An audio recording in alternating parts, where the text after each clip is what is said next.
Bonjour à tous, aujourd'hui on va suivre un tutoriel pour changer la batterie sur un Sony Xperia Z3, donc la batterie d'origine. Pour réaliser ce tutoriel qui est vraiment très simple, il faut compter un quart d'heure. Et la difficulté, notez 2, vous aurez besoin du kit d'outils spécial Bricophone et éventuellement d'un iFlex. Vous retrouverez tous ces produits sur notre site internet. N'oubliez pas que vous bénéficiez de 10% de remise avec le code YouTube. On va commencer tout de suite la réparation. Donc sur le Sony Xperia Z3, vous avez la vitre arrière qui est collée sur le bloc, sur le châssis. Donc il va falloir chauffer la colle pour pouvoir décoller la vitre arrière. Attention, chauffez juste le contour. Vous n'avez pas besoin de chauffer l'intérieur, enfin le centre je veux dire, car il y a la batterie. Une fois qu'on a chauffé, vous voyez, on chauffe 15-20 secondes. On va créer un point d'insertion en utilisant la ventouse qui est inclus dans le pack d'outils. Là, on utilise l'outil spécial l'iFlex, ou vous pouvez également utiliser un médiator si vous n'avez pas l'iFlex. Et on va simplement glisser l'iFlex ou le médiator entre la vitre arrière et le châssis. Attention, en haut à droite, il y a la nappe volume. Donc vous faites attention, on le fera en dernier. Donc on fait le contour avec notre outil, soit donc l'iFlex ou un médiator. On chauffe, si jamais vous voyez que ça force un petit peu, on rechauffe les points de colle. Pour chauffer, c'est à peu près 100 degrés. Il ne faut pas chauffer non plus. Une fois qu'on a créé les points d'insertion, on utilise la carte Bricophone tout simplement pour éviter que la vitre recolle d'elle-même sur le châssis.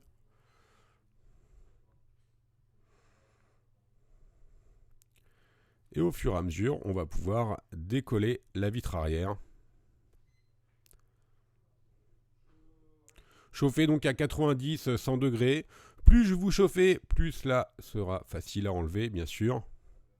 Bon, il n'y a pas trop de risques, il faut vraiment chauffer très très fort pour abîmer des composants sur la carte, au-delà de 150 degrés. Mais de toute façon, si vous avez vos doigts à côté, ça vous brûlera. Voilà. On enlève le cache arrière.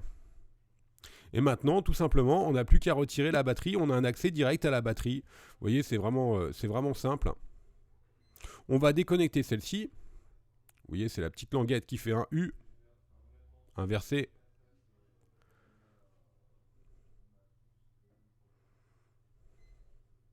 On déconnecte le connecteur de la batterie. Et ensuite, avec l'iFlex ou avec la carte Bricophone, si vous n'avez pas l'iFlex, on va enlever tout simplement la batterie de son emplacement. Elle est très très légèrement collée, mais en fait elle s'enlève vraiment facilement. Elle est très légèrement collée sur le châssis, mais elle s'enlève sans trop de problème.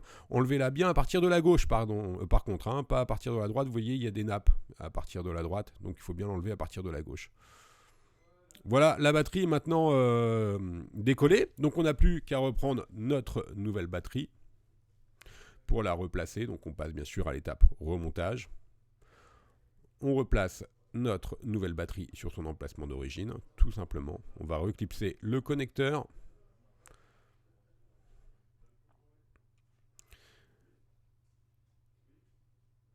On reclipse le connecteur de la batterie.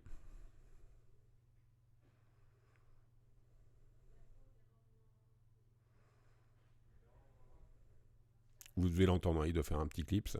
Et maintenant, on n'a plus qu'à recoller la vitre arrière directement sur le châssis. Donc nous, on utilise des petits points de colle pour remettre la vitre arrière. Vous avez d'autres solutions. Vous pouvez soit remettre également du double face, alors du double face standard, ou sinon, vous avez des double faces qui sont spécialement conçus comme les double faces d'origine en fait, qui sont spécialement conçus pour la vitre arrière du Z3. Vous retrouverez la colle, les double faces et les vitres arrière, bien sûr, sur le site internet. Si vous remettez du double face, il faudra vraiment penser à bien renettoyer votre vitre arrière.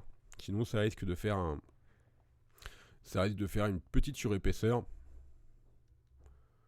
La colle, vraiment pas besoin d'en mettre beaucoup. Voilà, maintenant le tuto est maintenant terminé. Voilà, et vous voyez, c'était vraiment très simple. En 10 minutes, un quart d'heure maxi, c'est fait. Si vous avez les bons outils, il n'y a vraiment aucune difficulté sur ce tutoriel-là. N'hésitez pas à vous connecter sur le site pour avoir plus de renseignements. Et n'oubliez pas que vous avez 10% de remise avec le code YouTube. Merci à tous de nous avoir suivis et à bientôt pour de nouveaux tutoriels.